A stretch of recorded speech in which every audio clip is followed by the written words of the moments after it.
Hello, good evening, guys. Am I audible?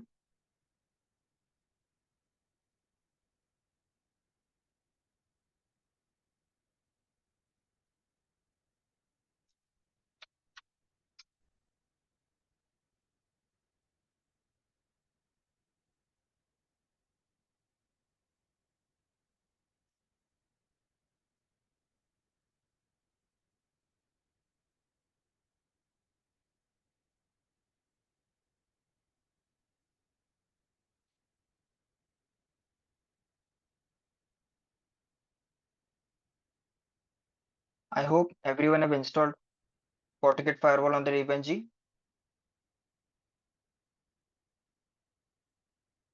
right? Anyone facing any issues? Hi, sir. I'm facing this issue that unable to connect to FortiGuard servers and FortiGate time is out of sync.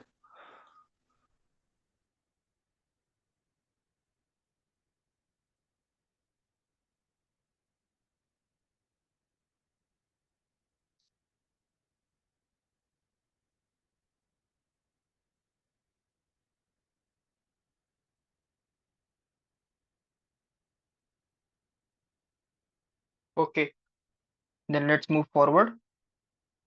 Okay,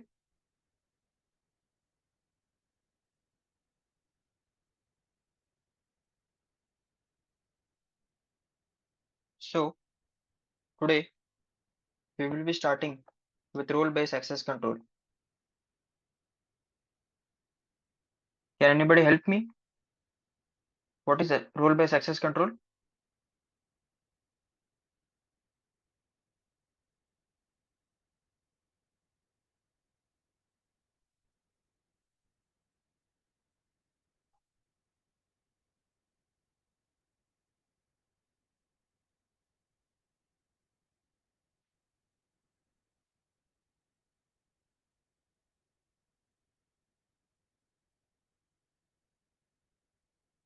Anyone?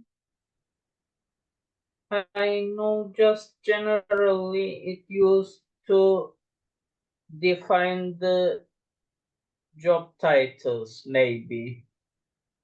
I mean, the admin is just maybe access to You can related with unmute him yourself and say, software roles, but I think the I'm unable secretary to hear just your voice. entered another role. Wait a minute, let me check.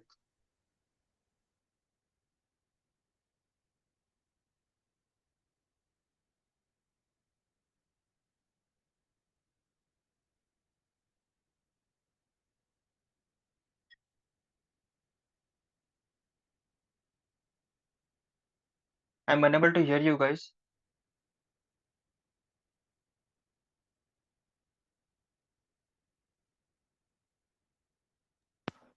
Hi, can you hear me now? Am I audible to you?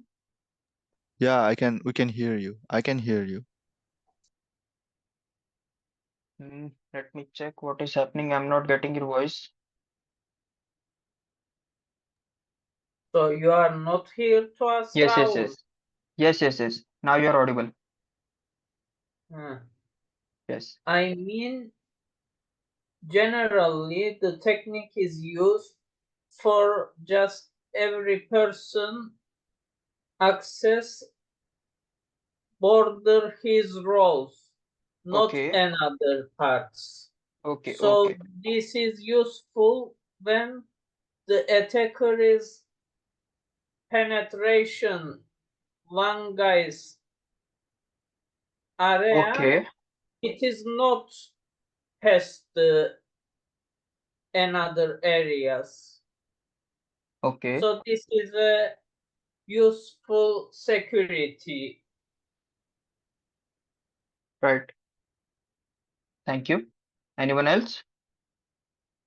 Yeah, sir. It's a mechanism that restricts system access. Yes, right. Okay. So let's go with the definition of rollback access control.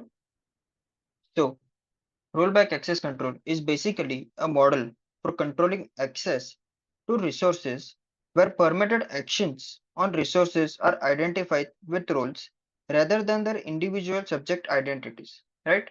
Over here, what we do is we basically give access to the users on their roles. For example, if he is a manager or a waiter or anything else like that, right?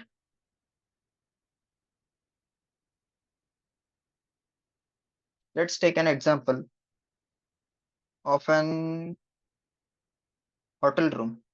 Okay, right?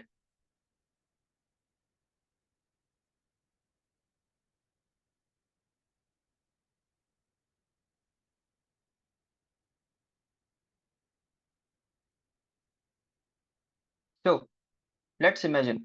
Okay, we have a hotel. A hotel have doors, right? A guest is given the card, the key card, which basically means he can only access his own room, right?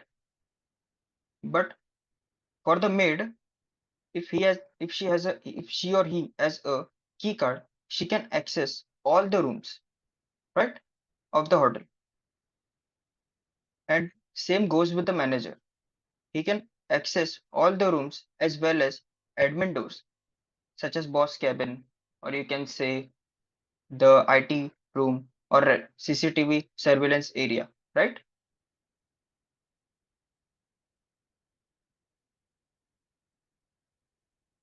So let us understand over here that why is access control important.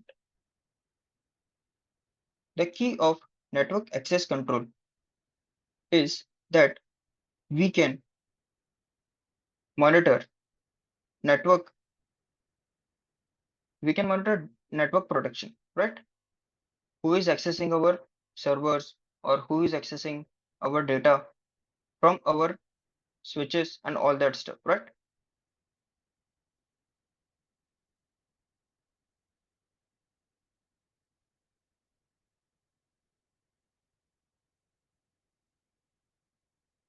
So access control is important in infrastructure because as the level of a person or a role of an employee increases, the higher the accessibility he needs for the organization, right?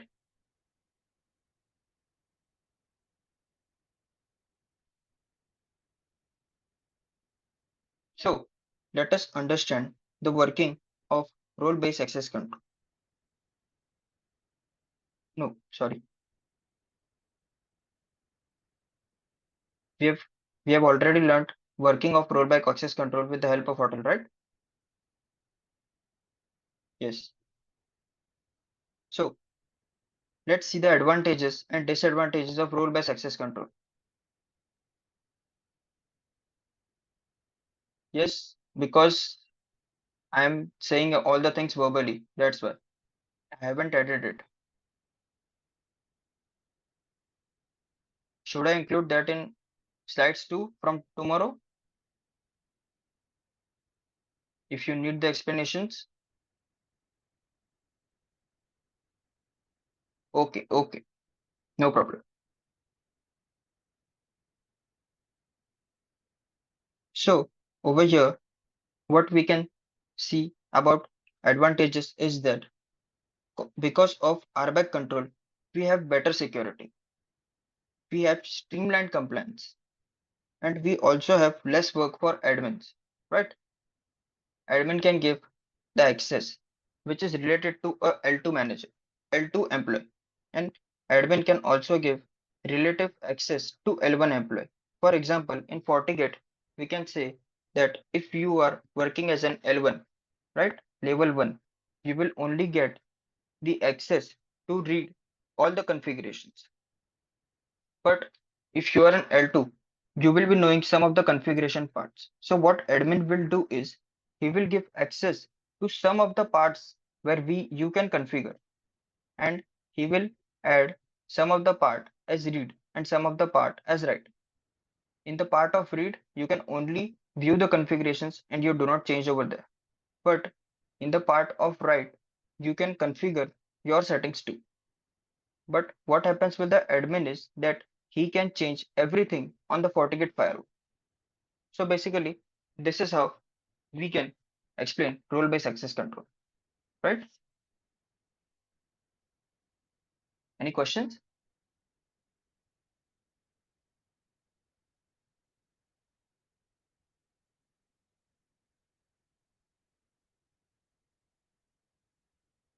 Anyone, guys?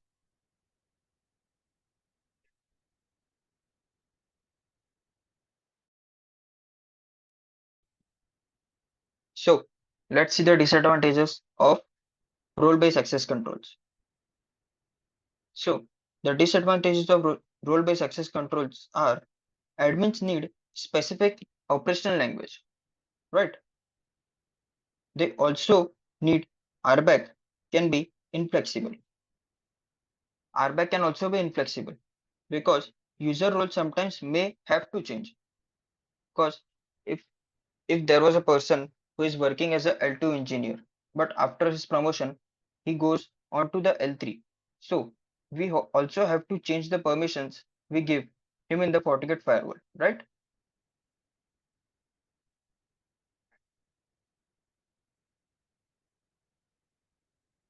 Any questions over here? Or any disadvantages or advantages you want to add over here?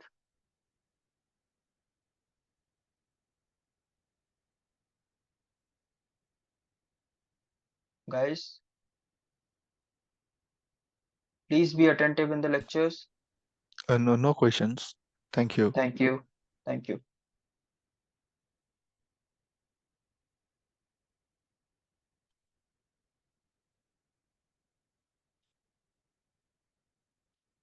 Let me connect to my FortiGate firewall. Give me a sec. Give me 5 minutes.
Hello guys,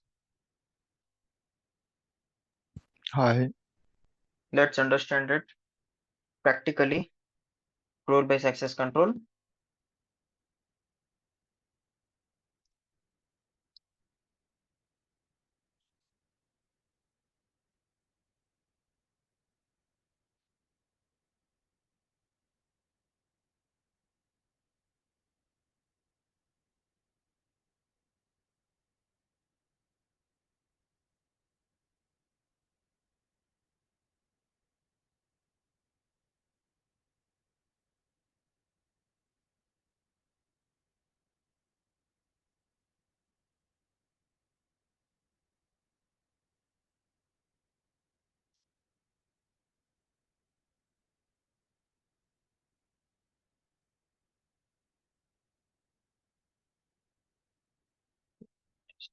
Okay.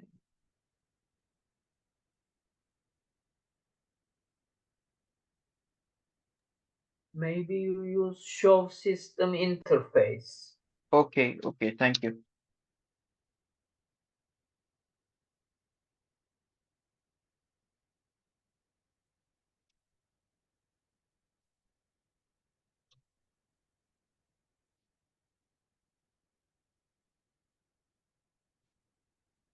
Thank you.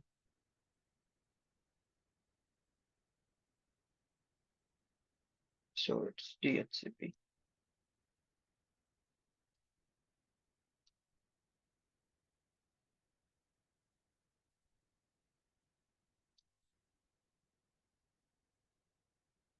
Here it is using 10.255.1.1, 192.168.1.30, 135.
Okay, guys.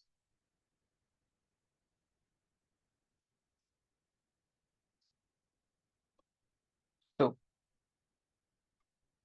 here you can see user and authentication. Wait a minute, let it load.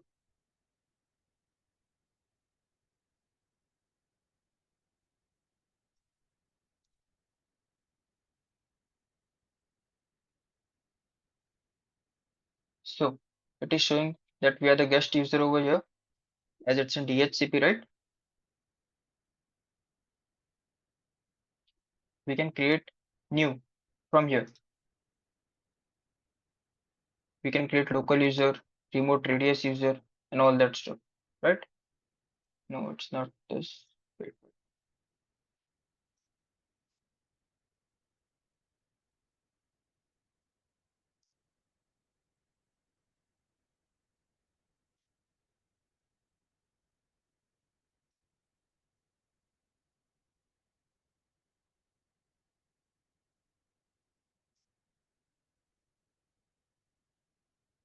system administrators. Yes, this is it. Here, as you can see, that our account is super admin, right? So we are basically the admin of this firewall. Let's create a new SSO admin, REST API admin, or administrator, right? So let's create another admin. We will name it as L3. Okay.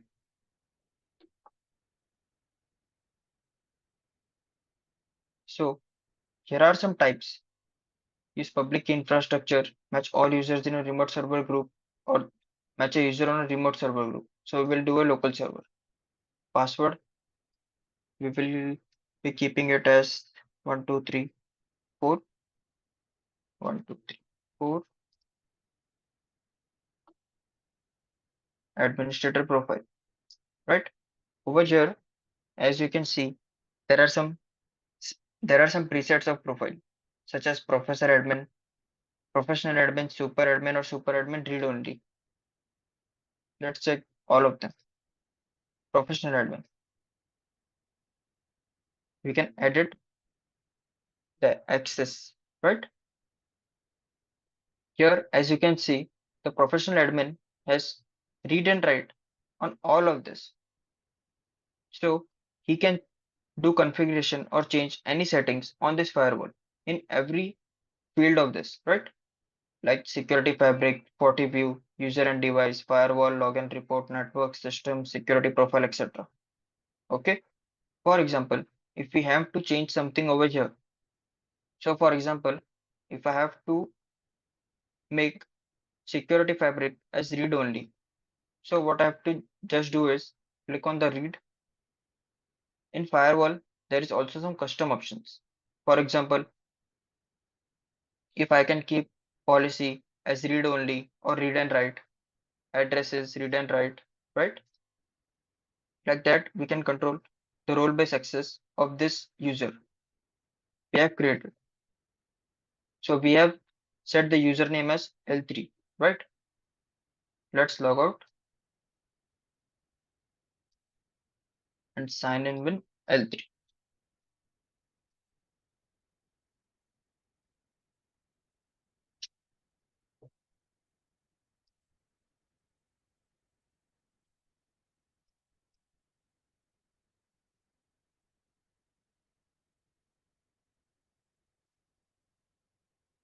Wait, let me check.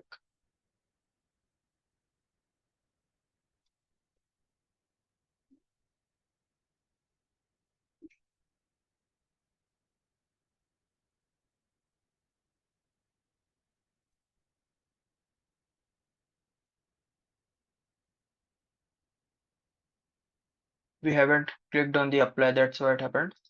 Let me make it again. Sorry guys. Yes, yes. My bad, Kalim. I didn't press OK. L3, local user, password will be 1234, For example, we are taking this, okay? So professional admin, we will go create, we will customize, we will give it read and write on login report and firewall, okay? So we don't need to give two-factor authentication now, right? But yes, it is very important in organizations. They are because of the security purpose, right? So as you can see that we have created it, two-factor authentication is disabled, type is local. So here the profile is professional admin, the default we have used, and have made some changes, right? So let's log in with that. Now we can take another one.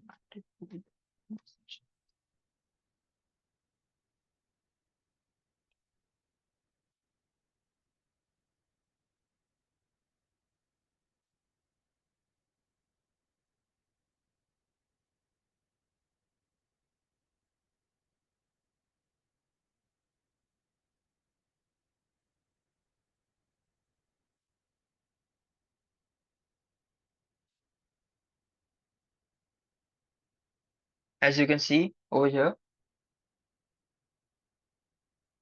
we are in the account we have just created, right?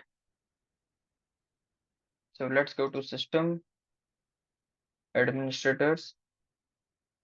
So over here, this is our profile. There is some missing, right? Over here, there must be two accounts, right? Yeah, I think admin is missing. Uh, can you tell me why?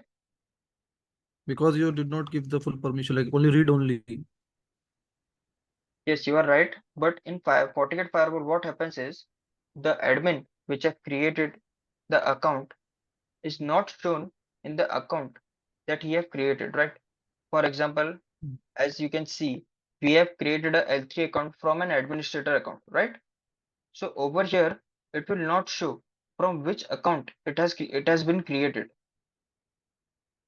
It will be it will not be visible to other users.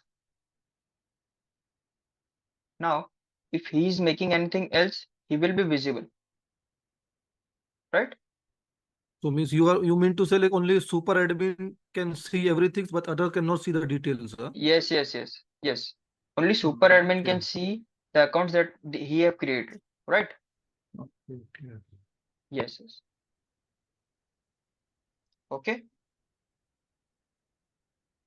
So here we complete our role-based access control, right? So let's move on to demilitarized zone. Excuse me, So sir. can This I? user can create any other account or not? What? This L3 user. This Yes, yes. L3. I can make. Yes, yes. I can make Okay. many accounts in all of the accounts I have created. It doesn't mind over there. Okay. So Okay. L3 also can create the account further. Yes, yes. He can create further accounts, right? Okay. Yes. Thank Thank you.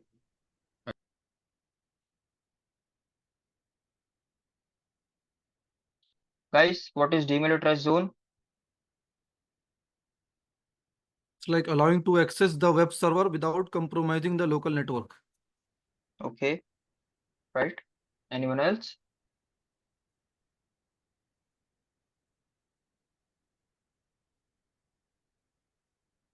Demilitarized zone could have servers like web servers, file access servers where a public need to access the resources. Yes, yes.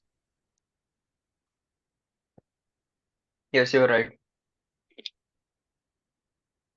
So basically, why DMZ server is used is that it helps to protect our LAN area from unauthorized access.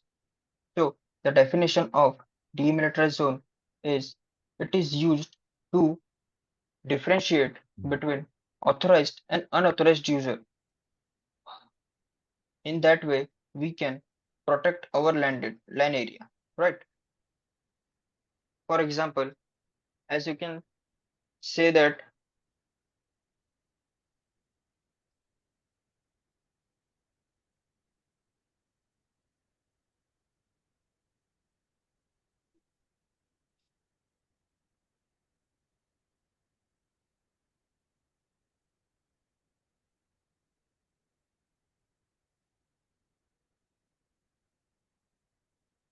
I think there is some issue with the app. Let's go over here.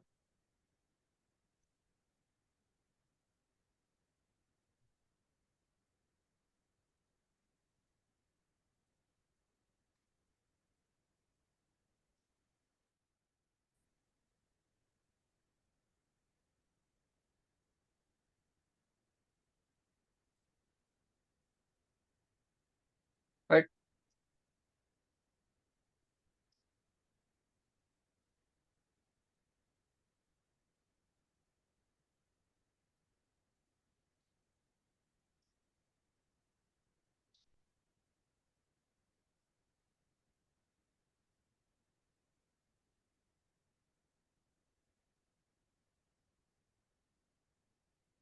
So as here you can see, this is our internet, which is our outside area, right?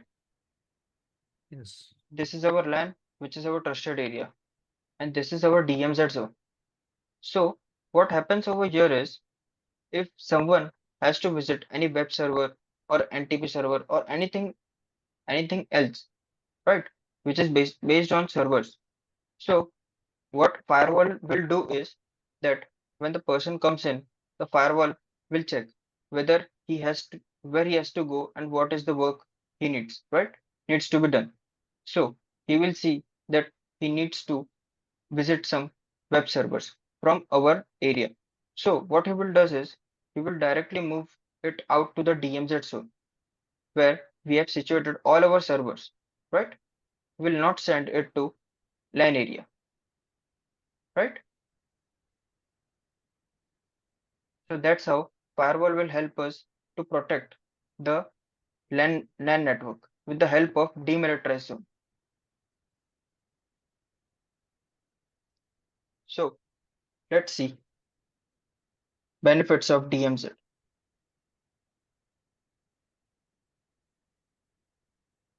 So as we can see that the benefit of a DMZ is to provide an internal network with an advanced security layer, right? It also allows us to enable access control.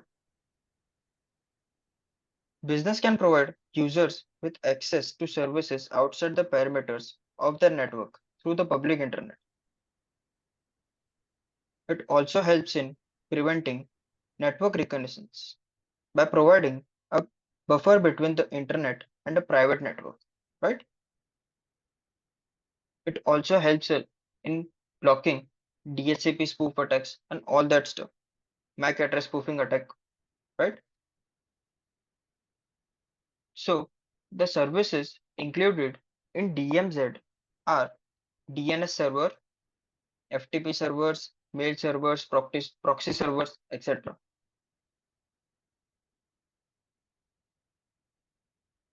Right?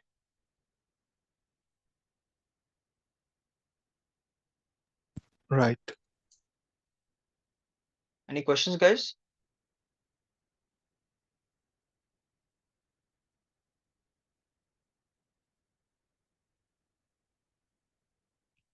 Anyone?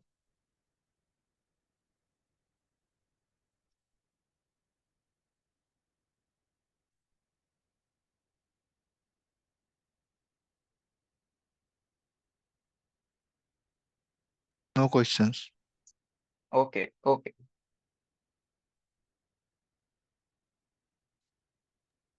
Yeah, one Good. question, like this DMZ is a policy or it's like the feature in the firewall? It is a zone that we create in firewall. Ah, okay, It is okay, a zone, okay. demilitarized zone.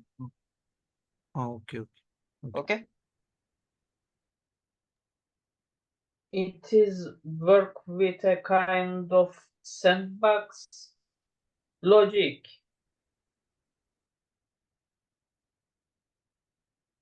Can you repeat it again? It is work sandbox logic. No, not like that. It's not a sandbox logic. Sadia, there's no zone concept like ASA in Fortinet firewall, but yes, we can create multiple zones in FortiGate firewall.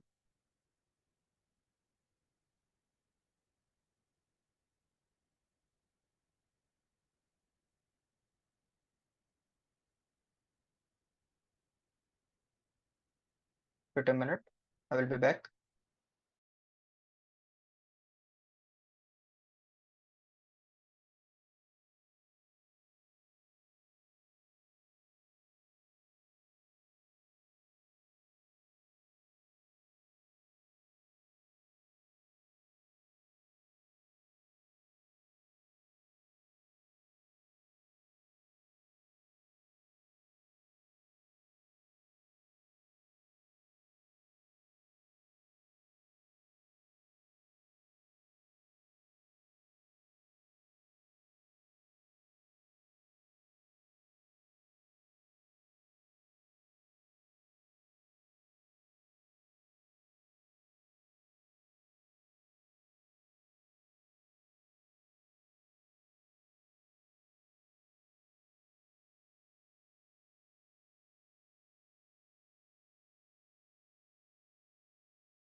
Hello guys, am I audible? Hello. Yes. Yes, yes. Yes. Yes, yes. I will be sharing a link with you all on the group. Okay. Kindly give review about my training on LinkedIn, right? We will continue more from tomorrow. I have some work to do. Okay. Meanwhile, you can practice on FortiGate firewall that you have installed on the system, right? Just a quick note. Can you just go like what has happened in first second day, just like in a slide? I saw this slide. I have not able to attend day 1 and 2. Is it possible just to go quickly, I like have in some 1 minute? important work, that's why I'm Oh, okay, okay. no Or problem. else Thanks. I will do it tomorrow for you. Okay. Okay, Will you be able to thank attend you. tomorrow? Yeah, Uh, your name? Can I know your name? James. James. Okay, James. I will do it tomorrow for Yeah. you. Okay. Okay, thank you so much. Please mention in the chat box tomorrow. Okay. Yeah, thank you. Okay. Okay. Okay, guys. See you tomorrow. Right? Also, can See you you. share the recording session so that will be You will get it after the training completes. It's the okay. management rules we have to follow, right? Thank you. Thank you, guys. Sir, Thank we you. are getting the exam after the training. What exam? Yes. What kind of exam do you want so that we can take?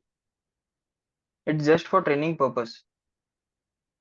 But yes, I I think can promise you that after this exam, you will be able to give NSE4 exam. okay.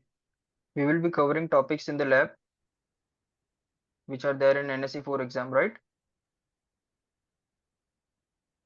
Okay, sir. Thank you. Yes. So we can give the exam through you also, no? This through Octa networks, right? I have to ask with my management for that. Mm-hmm. Okay, I will let you Okay. know. Means Right? once we complete the course, then we can go from your side only for the test. Am I right? I have to ask it to my management. That's why. Okay, okay. Okay, Okay, I will nice. let you know. Okay, Okay. okay, okay, guys. I'm ending the meeting over here. Right? Okay, thank Thank you. you. Welcome. Bye.